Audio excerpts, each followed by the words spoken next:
Good evening friends. आज की update कुछ इस प्रकार से। आज हम सबसे पहले बात करेंगे यूक्रेन की राजधानी कीव मंगलवार रात रूस के सबसे बड़े हमलों में से दहल गई। ड्रोन और मिसाइलों से हुए हमले में कम से कम 15 लोगों की मौत हो गई, जिनमें 4 बच्चे भी शामिल हैं। इस हमले में कम से कम 10 बच्चे घायल हो गए। यूक्रेन की एयरफोर्स ने दावा किया कि रूस ने रात भर में 138 एयर स्ट्राइक किए हैं, जिनमें 598 ड्रोन हमले और 31 मिसाइल हमले किए गए।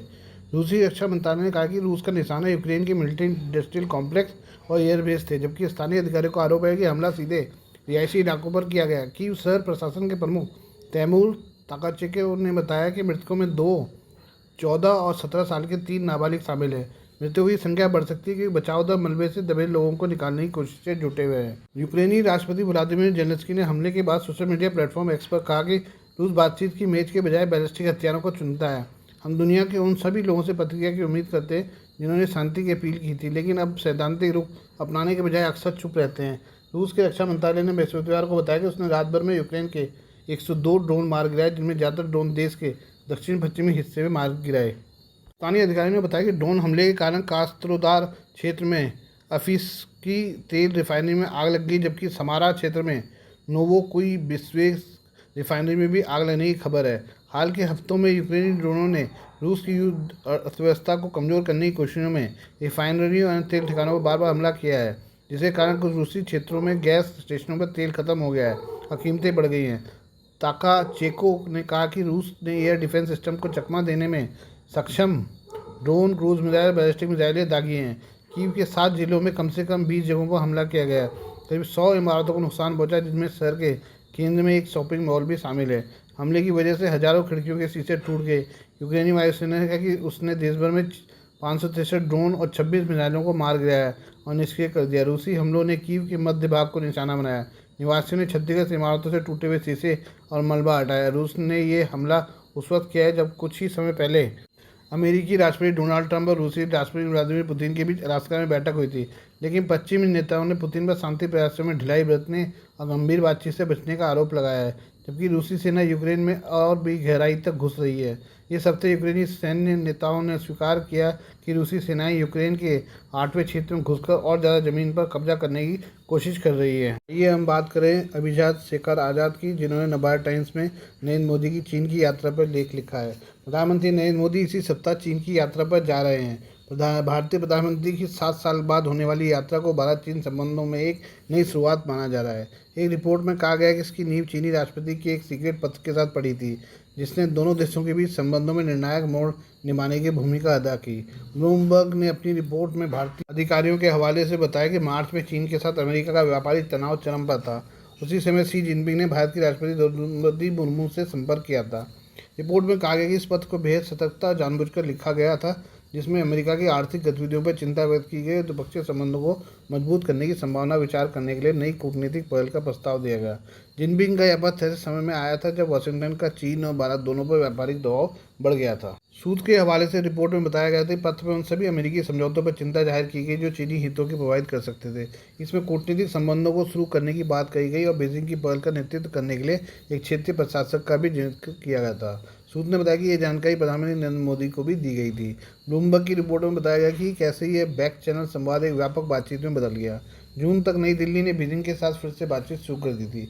बीते सप्ताह दोनों पक्ष अपने सीमा विवादों को सुलझाने के प्रयासों को फिर से शुरू करने पर सहमत हुए, जो 2020 में गलवान घाटी में हुई झड़प के बाद प्रत्यक्ष प्रगति थी।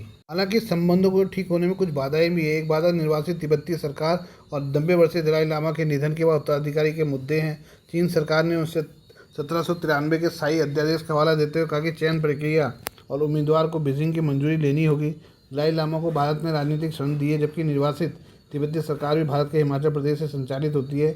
इन बाधाओं के चलते दोनों पक्षों के धीरे धीरे आगे बढ़ने की संभावना है। दोनों देशों के रिश्ते पर मुंबई स्थित चीनी वाणिज्य दूतावास में काम कर चुके पूर्व चीनी राजनयिक कोई होंगजियान का कहना है कि उन्हें उम्मीद है शी जिनपिंग सावधानी से कदम उठाएंगे और द्विपक्षीय संबंधों में स्पष्ट सुधार होने के बाद ही सार्वजनिक रूप से महत्वपूर्ण भूमिका निभाएंगे। इसके बजाय वे द्विपक्षीय संबंधों को दिशा देने के लिए अधिक औपचारिक तंत्र स्थापित करना पसंद करेंगे।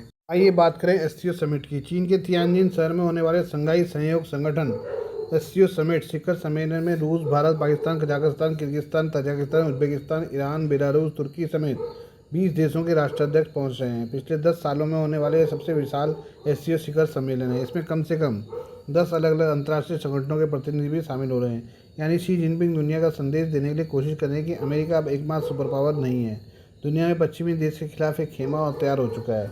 इस मंच पर भारत के प्रधानमंत्री नरेंद्र मोदी भी होंगे और रूस के राष्ट्रपति व्लादिमीर पुतिन भी। डोनाल्ड ट्रंप ने भारत पर 50% का टैरिफ लगा दिया है, जिसका गंभीर असर भारतीय अर्थव्यवस्था पर होगा। एससीओ शिखर सम्मेलन ऐसे वक्त में हो रहा है जब भारत और अमेरिका के संबंध लगातार बिगड़ते जा रहे हैं, और सम्मेलन में इतने राष्ट्राध्यक्षों की मौजूदगी यही संदेश देगा कि चीन की महत्वाकांक्षा अब सिर्फ एशिया तक सीमित रहना नहीं है। डोनाल्ड ट्रंप चीन के खिलाफ रूसी तेल खरीदने पर टैरिफ लगाने में नाकाम रहे हैं, और एससीओ के मंच से शी जिनपिंग यही संदेश देने की कोशिश करेंगे कि अमेरिका की अब चीन को छूने की हैसियत नहीं है। यानी एससीओ के मंच से चीन अपने आर्थिक और राजनीतिक प्रभाव का प्रदर्शन करेगा। लेकिन असल सवाल भारत को लेकर है कि एससीओ के मंच से मोदी क्या संदेश देंगे। क्या भारत एक साथ अमेरिका और चीन को बैलेंस करने की स्थिति में है? क्या चीन से मोदी वाशिंगटन और बीजिंग को एक साथ संदेश दे पाएंगे कि भारत की विदेश नीति किसी भी दूरी का घूर्णन नहीं करने वाली है, बल्कि भारत अपनी विदेश नीति का रास्ता खुद तय करेगा? पॉलिटिकल व्यूज रखने वाले रविंद्र सचदेवा इस बात को मानते हैं कि शी जिनपिंग एससीओ के मन से शक्ति प्रदर्शन की कोशिश कर रहे हैं। उन्होंने बातचीत के दौरान कहा कि चीन ये प्रोजेक्ट करने की कोशिश नहीं करेगा कि भारत उसकी छतरी के नीचे है। वो इस बात को समझता है कि चीन के लाभ वाले किसी डॉक्यूमेंट पर हम साइन ही नहीं करेंगे। एससीओ के रक्षा मंत्रियों को चीन में पिछले दिनों हुई बैठक में राजनाथ सिंह ने दस्तावेजों पर साइन नहीं किए थे, क्योंकि कई पॉइंट्स हमारे मतभेद थे, इसलिए भारत के महत्वपूर्ण तत्व हैं। हाँ, चीन इसका सुधार जरूर बनना चाह रहे हैं, और हम भी एससीओ में चीन के साथ को डायरेक्टर हैं, लेकिन चीन के पास बढ़त ज़्यादा है। लेकिन भारत भी एससीओ पर ज़्यादा ध्यान देगा, क्योंकि भारत को इससे इकोनॉमिक फ़ायदे भी होंगे। लेकिन क्या भारत चीन की छतरी के नीचे आएगा, जिसकी आशंका कई एक्सपर्ट्स ने जताई है? तो रविंद्र सचदेव समेत कई एक्सपर्ट्स दूसरे ग्लोबल प्लेटफॉर्म पर भारत की भागीदारी का भी हवाला देते हैं। जैसे भारत पहले ही क्वाड, I2U2 और अन्य रणनीतिक गठबंधनों का हिस्सा है, लेकिन एससीओ जैसे मंच में सक्रिय भागीदारी ये दर्शाती है कि भारत वैश्विक बहुपक्षीय मंचों में संतुलित दृष्टिकोण अपनाने के लिए तैयार है। इसके अलावा भारत के लिए एससीओ कई मायनों में इसलिए भी महत्वपूर्ण हो जाता है क्योंकि फर्स्ट ये भारत को चीन के प्रभाव वाले देशों के साथ संवाद स्थापित करने का अवसर देता है। दूसरा, ग्लोबल साउथ में भारत की छवि को मजबूत करता है। साथ ही तीसरा, एससीओ जैसे मंच में निर्णायक भूमिका निभाने का रास्ता खोलता है। इसलिए प्रधानमंत्री मोदी का चीन यात्रा के दौरान एससीओ में शामिल होना यह संकेत देता है कि भारत किसी भी सुपर पावर के दबाव आए बिना अपनी रणनीतिक स्वायत्तता की दिशा तय करता है। डोनाल्ड ट्रंप ने भारत और अमेरिका के बीच संबंध खराब का चीन के लिए अपनी ग्लोबल सुपरमेसी बनाने का रास्ता आसान कर दिया है। ट्रंप के टैरिफ का भारत पर तत्कालिक असर काफ़ी गंभीर होगा, जबकि अमेरिका पर इसके दीर्घकालिक असर होंगे, क्योंकि अंतिम सत्य यही है कि भविष्य में चीन और अमेरिका में कोई एक ही सुपर पावर बनेगा, और ऐसा होने पर टकराव भी बढ़ेंगे। रविंद्र सचदेव का मानना है कि अमेरिका ने भारत पर भारी टैरिफ लगाए, जिससे भारत के अस्थायी रूप से चीन की ओर झुकते हुए देखा जा सकता है। लेकिन इसे भारत की कमजोरी के रूप में देखने की बजाय इसे एक रणनीतिक टैक्टिकल मूव के रूप में भी समझा जा सकता है। भारत ने एससीओ में अपनी सक्रिय भूमिका और क्वाड, I2U2 गठबंधनों में भागीदारी के जरिए संदेश दिया है वो किसी एक सुपर पावर के प्रभाव में नहीं है। यह असल में रणनीतिक संतुलन की नीति है, जिसमें भारत वैश्विक मंच पर अपनी स्वतंत्र नीति बनाए रखने के प्रयास में है। और हकीकत यह है कि जियो पॉलिटिक्स में मैसेज ऐसे ही दिए जाते हैं। रविंद्र सचदेव के अलावा भी कई एक्सपर्ट्स का मानना है कि प्रधानमंत्री मोदी का एससीओ दौरा यह भी दर्शाता है कि भारत अपनी रणनीतिक स्वायत्तता को बनाए रखना चाहता है। चीन की नेतृत्व वाले बहुपक्षीय मंच में शामिल होने के बावजूद भारत सुनिश्चित कर रहा है कि वो न तो पूरी तरह से चीन के प्रभाव में आए और न ही अमेरिका के दबाव में बन जाए। ट्रंप के टैरिफ के आगे घुटने टेकने से भारत का इनकार करना यही संदेश देता है। भारत की विदेश नीति की खासियत यह है कि वो विविध साझेदारों के साथ संवाद स्थापित करता है, जरूरी गठबंधनों में शामिल होता है, लेकिन अपनी स्वतंत्र फैसला लेने की क्षमता को बरकरार रखता है। एससीओ जैसे मंच भारत को अवसर और चुनौती दोनों प्रदान करते हैं। अवसर इसलिए क्योंकि वो वैश्विक फैसलों में अपनी भूमिका मजबूत कर सकता है, और चुनौती इसलिए कि उसे चीन और अमेरिका दोनों के प्रभाव में आने से बचते हुए संतुलन बनाए रखना पड़ता है। आइए हम बात करें पाकिस्तान की बाढ़ की स्थिति के बारे में। पाकिस्तान बाढ़ से बेहाल है। मानसूनी बारिश के बाद नदियों का जलस्तर बढ़ने से लाखों लोग प्रभावित हैं।